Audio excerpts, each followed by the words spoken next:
aku ambil komitmen Sungai Yordan. Udah kayak pompa ban, tuberkulosis. Dan dokternya memang vonis kecanduannya udah berhenti nih, sugesti lah gitu. Iya.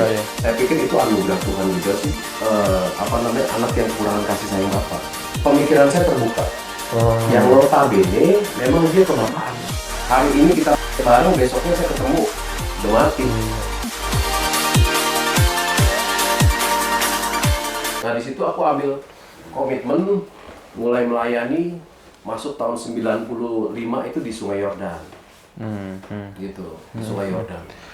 Kok pemikiran apa kok yang bisa membuat Ko Andre itu mikir, oh gue harus stop nih, oh gue harus berhenti nih. Mungkin saat itu capek gara-gara minum obat tiap hari kah? Atau mungkin saat itu dapat mimpi, aduh Tuhan, ya, itu gimana gitu? Ya pertama jujur sih ya, kayaknya gue juga masih takut mati gitu kan. Waduh ini takut mati kalau waktu itu tuh, gue mati nih gitu loh. Nafas udah sadar. bunyi gitu kalau malam. Udah kayak pompa ban gitu. Waduh udah kacau. Terus batuk nggak sembuh-sembuh kan. Udah gitu juga udah campur lah kepalaku tuh. Aku juga nginget pertolongan Tuhan, gimana Tuhan selamatin aku gitu. Terus gue juga berpikir gini, aduh gue nih udah pelayanan loh gitu. Iya benar. Gue udah pelayanan. Dan apa yang orang tua gue tinggalin ke hidup gue ini jadi berantakan semuanya gitu. Tapi memang turning pointnya aku di situ. Ketika aku tuberkulosis yang harusnya 6 bulan jadi 4 tahun. Waduh, itu bener-bener deh. Harus bawa obat 5-6 macam setiap hari minum. Sampai trauma. Gitu. Dan dokternya memang vonis, Pak Andre kalau ini nggak beres juga nanti Pak Andre masuk dosis yang lebih tinggi disuntik. Waduh nggak deh. Waduh. Gitu. Nah dari situ mulai gitu pelan-pelan napakin pelayanan. Walaupun memang berat banget. Karena kecanduannya udah berhenti nih, gitu. Udah nggak ngerokok lagi, udah. Tapi rasa pengennya itu masih besar. Sugesti lah gitu. Iya, masih itu. Tapi sempet jatuh lagi gak? Kayak jatuh Beberapa kali. jatuh bangun. Beberapa Nah, kali. ya itu. Aku mau nanya perjalanan pertobatannya itu dari titik gue stop nih sampai Ko Andre bener-bener go full melayani gitu loh. 95 sampai 97 tuh. Titik. 2 tahun. Jadi 95 saya mulai kenal dengan yang namanya Sungai Yordan. 96, 97 tuh jatuh bangun tuh gubrak gitu. Sampai 97 saya diangkat jadi full timer, baru di situ. Saya mulai fokus jalan. Udah benar-benar mulai tinggalin gitu. Ya, saya pikir itu anugerah Tuhan juga sih. Kasih kekuatan untuk gak balik lagi ke dunia itu ya, gitu. Iya. Karena kalau udah sampai di titik kayak gitu ya, kadang Iya. udah nggak bisa kekuatan sendiri gitu loh. Karena Iya, kalau udah ngomong betul. kekuatan sendiri lu nggak akan pernah bisa. Betul. Hanya dengan anugerah Tuhan gitu loh yang Iya. bisa seperti itu gitu kan. Nah di titik itu juga saya menyadari bahwa setelah saya review lagi, balik lagi seperti yang tadi saya bilang, ternyata saya fatherless gitu. Saya ini jadi anak yang kekurangan kasih sayang bapak. Ada bapak, cuma nggak berfungsi secara rohani. Akhirnya saya lihat sama kakak-kakak saya, adik saya juga begitu semua ternyata, gitu. Jadi saya menyadari itu ketika memang sudah mulai masuk ke full timer tuh. Oh ternyata gue dulu sering kabur dari rumah. Iya, karena gue nggak dapet figur bapak di rumah. Walaupun sebenarnya mamah pun juga memeranin figur bapak, cuma Betul. ya seorang bapak tetap aja seorang bapak gitu kan. Saya belajar satu hal, sehebat-hebatnya ibu, gitu, merawat kita, membesarkan kita, dia nggak akan pernah bisa gantiin figur bapak. Ya. Gitu. Ada figur memang yang itu bapak harus turun, nggak bisa diganti. Ya. Nah itu di keluarga saya memang banyak tergantikan oleh ibu, gitu. Tugas-tugas tanggung jawabnya. Makanya salah satu keunikan saya dulu ya sebelum saya bertobat, saya lebih comfort bicara dengan perempuan daripada lelaki, gitu. Karena ya begitu. Selalu sama ibu saya kan. lebih dekat ibu, gitu. Dan itu saya nggak bisa lihat sampai ada orang yang kasih tahu, kamu kayaknya lebih senang ngobrol dengan perempuan gitu ya. Tapi pikir-pikir iya juga sih ya. Gitu. Saya jarang bicara terbuka dengan cowok-cowok gitu. Nah sampai pelan-pelan memang ngalamin pemulihan di situ. Ikut SADR kan di Sungai Yordan dulu ada wadahnya. Nah di situ pelan-pelan pemikiran saya terbuka gitu. Oh ternyata gue tuh dulu anak yang kurang kasih sayang bapak tuh ya. Gitu. Oh iya. Nah puji Tuhannya, sebelum papa dan mamaku meninggal, aku sudah rekonsiliasi dengan mereka. Oh. Gitu. Oh, berarti sekarang Sudah beres. Maksudnya sekarang udah masih ada, udah meninggal Sudah meninggal. dua-duanya. Sudah meninggal, iya, sudah meninggal. Oh, tapi aku mau nanya deh, selama Ko Andre hidup gitu, dari kecil sampai mungkin sampai sekarang gitu, pernah nggak mendapatkan sosok father penggantinya ayahnya Koko gitu? Mungkin dari mentor gereja atau dari lingkungan di lingkungan rumah atau lingkungan sekolah dan sebagainya, ada nggak sosok yang bisa dijadiin? Oh ini bisa jadi father aku nih gitu loh. Sebenarnya kalau untuk satu orang sosok itu nggak ada sih. Sampai detik hari ini belum ada. Cuma aku ketemu sosok ketika aku jadi full time, kala itu dengan Pak Sugeng. Gitu loh. Yang notabene memang dia kebapaan. Gitu. Pak Sugeng itu figur bapaknya tuh kencang sekali. Gitu. Dimana dia welcome dengan kita, merangkul, touching juga dengan kita. Dan saya banyak belajar. Tapi kalau untuk satu figur yang apa ya, yang jadi panutan gitu, tunggal itu tidak ada sih, tidak ada. Pada akhirnya saya belajar, oh figur seorang pria dan bapak yang ideal tuh seperti ini tuh, gitu kurang lebih gitu. Oke. Sekarang Ini ada pertanyaan nih. Nah, Iya. Siapa nih nanya? orang yang memiliki pengalaman seperti Ko Andre kan cukup banyak melayani tapi masih hidup dalam dosa. Nah. Tapi mereka tidak seberuntung Ko Andre bisa keluar di masa-masa itu. Untuk orang-orang muda yang ada di situasi seperti Ko Andre, dulu ada pesan nggak? Siapa tahu mereka menyaksikan ini. Wih. Jadi apa namanya? Saya tuh memang beruntung lah, beruntung. Tuhan tuh masih baik lah dengan saya. Tapi memang mungkin ada teman-teman nih yang nggak seberuntung saya di luar, gitu. Pelayanan, tapi Ada yang lewat nggak? wah di zaman saya itu banyak yang lewat. Hari ini kita bareng, besoknya saya ketemu udah mati, Meninggal. gitu. Saya mesti ngadirin pemakaman mereka. Banyak, mungkin ada 5-6 orang kali itu. Malamnya masih ngobrol. itu teman tongkrongan semua tuh. Teman tongkrongan semua, gitu. Nah, tapi mereka memang meninggal yang saya lihat sih bukan karena, tapi kala itu memang kita satu komunitas itu macam-macam. Ada yang sukanya ada yang sukanya sabu-sabu, ada yang sukanya bukan sabu-sabu, Sabu grill. bukan grill, bukan ya. Sabu gitu. Ada yang sukanya gitu. Jadi banyak dari kalangan itu yang meninggal tuh, karena mereka kan sudah main suntikan kan. Wah, aku nggak berani. Jadi apa namanya? Itu mungkin salah satu yang bikin saya tuh, waduh, ini kalau gue terusin gue juga bisa mati nih. Karena memang ketergantungan saya akan itu makin lama makin parah. Tadinya saya berpikir gini, dirokok lah gitu loh. Kapan, iya, kapan gue mau berhenti, tapi enggak ternyata.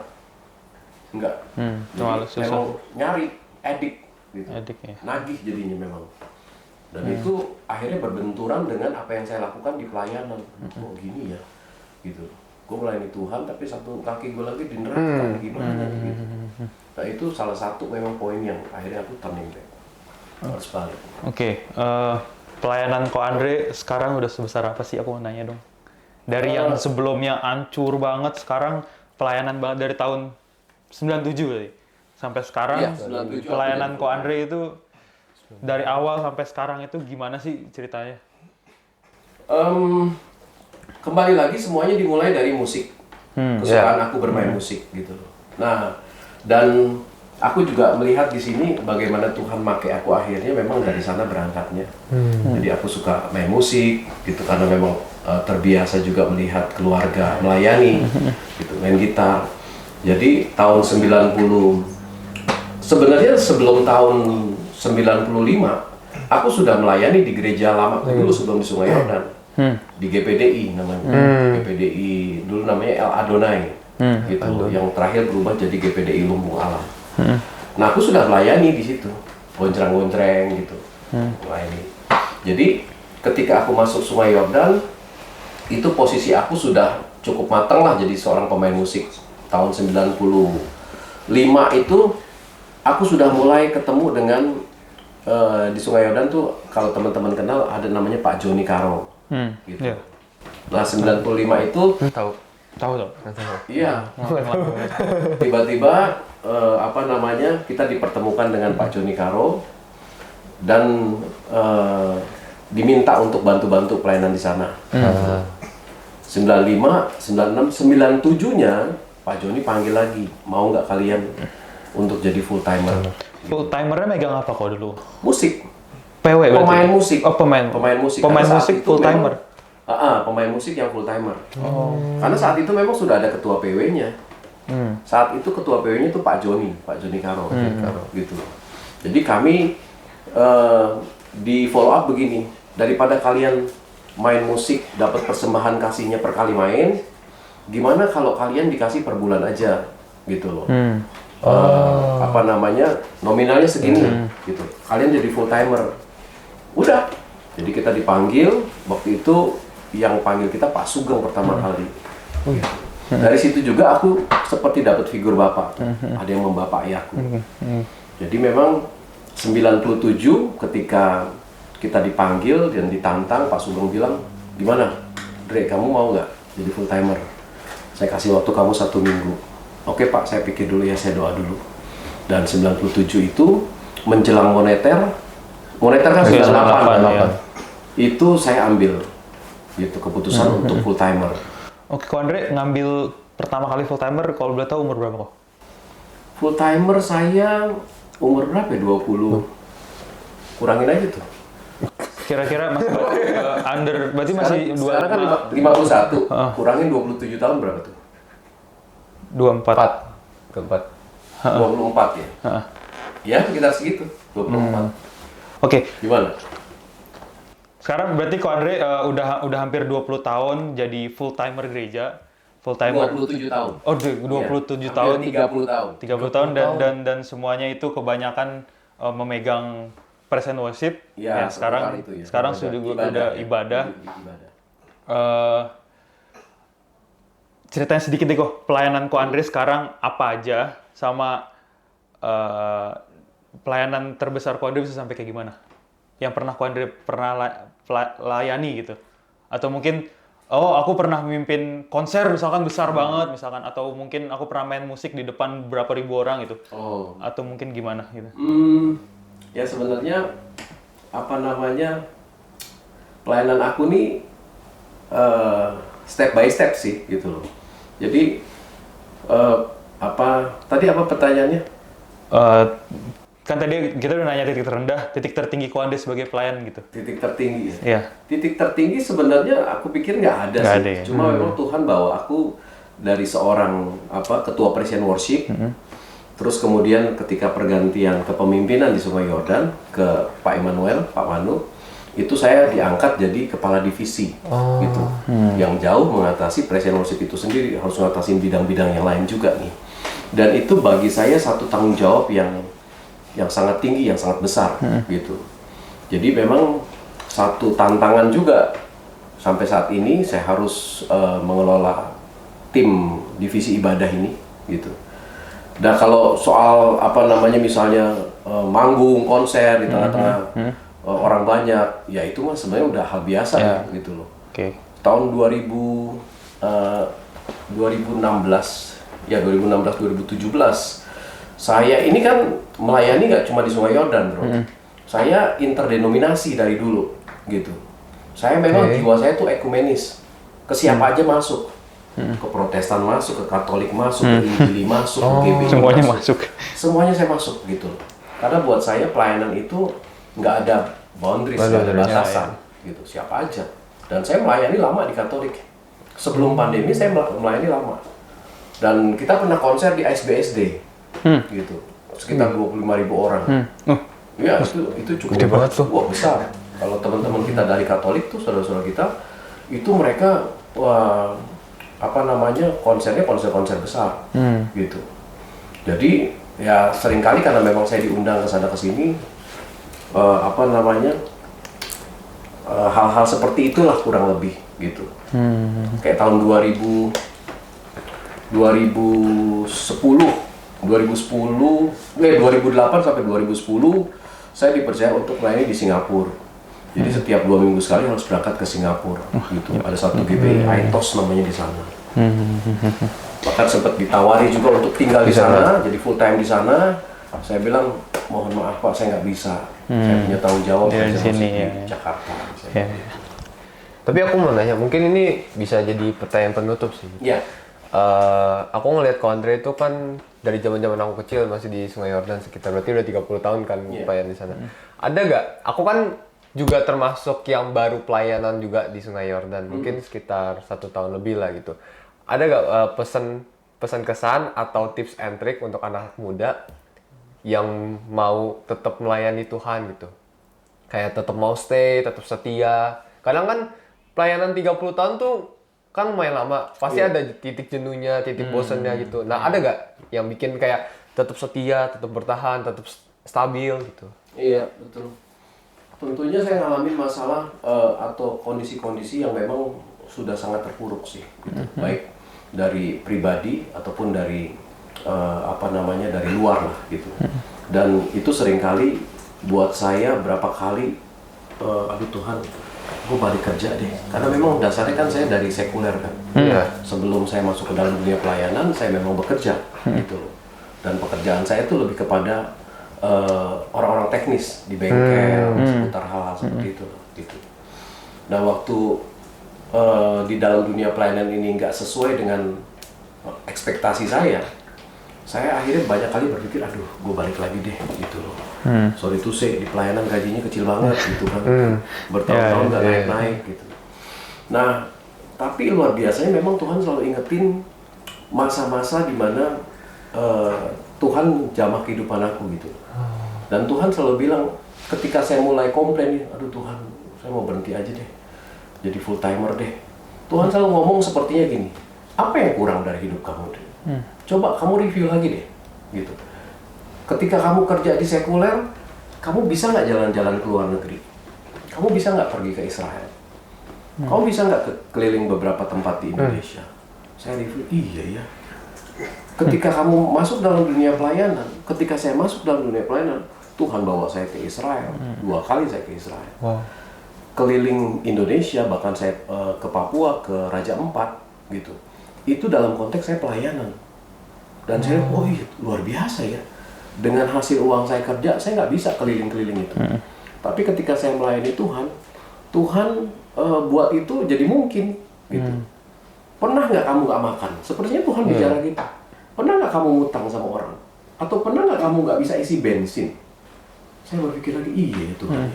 So apa yang kurang dari hidup saya? Akhirnya hal-hal seperti itu yang menguatkan saya. Dan memang ada satu poin ketika saya usia sekitar 12-13 tahun, itu saya punya doa tuh sama. Doanya tuh unik. Saya doa tuh bertahun-tahun gini, Tuhan, saya mau bekerja yang juga bisa melayani Tuhan. Gitu. Saya mau bekerja tapi yang juga bisa melayani Tuhan. Itu doa saya. Bertahun-tahun saya doa gitu. Saya sebut lagi gajinya ketika Tuhan saya mau gaji 1 juta aja Tuhan. Buat saya ketika itu besar. Jadi ternyata bertahun-tahun kemudian lewat proses tadi itu jatuh bangunnya saya, Tuhan taruh saya di posisi itu. Ketika saya jadi full timer dan saya belum sadar, bertahun-tahun setelah itu Tuhan seperti mengingatkan gini. Ketika saya komplain salah satunya, bukankah ini doa kamu ketika kamu kecil? Kamu doa katanya mau melayani bekerja yang sekaligus melayani Tuhan. Ini full timer. Kamu kan bekerja digaji sebagai full timer. Tapi kamu juga melayani aku kan. Oh iya ya Tuhan ya. Benar ya. Tanpa sadar aku sudah ada di posisi itu. Jadi memang kembali lagi pesan-pesan untuk rekan-rekan muda yang pelayanan misalnya. Oke, sorry, sebelum masuk ke situ, disclaimer ya teman-teman ya. Tadi sempat ada omongan kalau maksudnya pelayanan jadi Ko Andre bisa kesini, cuma bukan berarti teman-teman mungkin yang mau pelayanan, kayak gue mau ke sana, itu disclaimer banget. Cuma jangan sampai teman-teman salah penafsiran kalau pelayanan tuh bisa dapet ini enggak. Pelayanan dari awalnya hancur banget sampai sekarang pelayanan luar biasa banget. Pasti ada teman-teman juga di luar sana yang mungkin sekarang di titik di mana dia lagi hancur atau mungkin di titik di mana dia lagi di persimpangan nih. Dia gue mau tobat tapi gue nggak tahu caranya itu gimana. Ko Andre ada sedikit nggak pesan-pesan dari Ko Andre untuk anak muda di luar sana untuk mereka yang lagi di titik ini nih? Singkat aja. Iya. Percayalah saya pernah mengalami hal itu. Titik di mana saya jenuh, saya mau keluar dari pelayanan, saya ninggalin pelayanan, gesekan dengan teman. Tapi yang saya mau pesenin buat teman-teman anak-anak muda secara khusus yang ada di dalam pelayanan, pertama gini, kalian harus temuin panggilan kalian. Gitu. Core panggilan kalian itu apa? Gitu. Itu pasti ada. Tuhan pasti bicara di person by person tuh beda-beda. Gitu. Tapi seringkali masalahnya itu kita ignore, gitu, dengan kepentingan kita sendiri. Ketika Tuhan panggil saya dan saya ngalamin masalah banyak, saya lebih berpikir gini, aduh gue mesti punya gaji yang gede nih, gitu loh. Padahal itu bukan panggilannya Tuhan. Nah, temuin panggilan pelayananmu di dalam kehidupanmu. Terus kemudian ketika ada masalah-masalah yang terjadi, jangan cepet-cepet nyalahin Tuhan, gitu loh. Itu bagian dari proses kok, bagian dari proses. Kita tahu lah ketika Tuhan tutup satu pintu atau banyak pintu, dia sebenarnya tahu bahwa di belakang pintu itu banyak masalah yang terjadi yang membahayakan kita. Pada akhirnya ketika kita bertahan gitu, dan kita terus ngejalanin hal-hal yang sederhana aja sih. Prinsip dalam pelayanan itu sebenarnya tulus hati. Tulus hati, iya, setuju. Maka saya melihat dari kehidupan saya, Tuhan nanti akan makin lama makin ngebukain gitu. Jalan mana yang harus kita jalani. Gitu. Nah, buat teman-teman muda ini memang kan banyak tantangannya sekarang ini. Apalagi kalau kita bicara pelayanan, mungkin nanti kita bicara next episode gitu. Banyak pelayanan-pelayanan memang yang sekarang sudah sangat menggiurkan gitu. Nah, ini memang butuh satu pemikiran yang tajam untuk melihat ini, supaya benar-benar pelayanan kita motivasinya tuh tulus. Bener, ya. Gitu. Motivasinya tulus. Jadi buat teman-teman yang ada di dalam dunia pelayanan, bertahan, terus kemudian tinggal dengan komunitas yang sehat, itu penting, gitu. Dan terus bangun kehidupan aja, bangun kehidupan pribadi kita dengan Tuhan, gitu. Oke. Nice banget nih kok, kita hari ini udah dapat banyak banget insight dari Ko Andre. Dari bagaimana Ko Andre pernah berdosa banget sampai sekarang, ibaratnya pelayanan yang luar biasa banget. Thank you banget Ko Andre untuk waktunya. Mungkin lain waktu kita bisa ngobrol lebih banyak lagi ya. Jangan takut. Mungkin teman-teman di luar sana udah melewati masa-masa sulit kalian atau gimana. Seperti kita lihat dari Ko Andre, kita pasti kita pernah dari titik terendah, suatu saat Tuhan pasti akan angkat kita. Jadi, teman-teman di luar sana, stay strong, tetap bisa melayani lebih lagi. Dan see you in another episode guys, bye!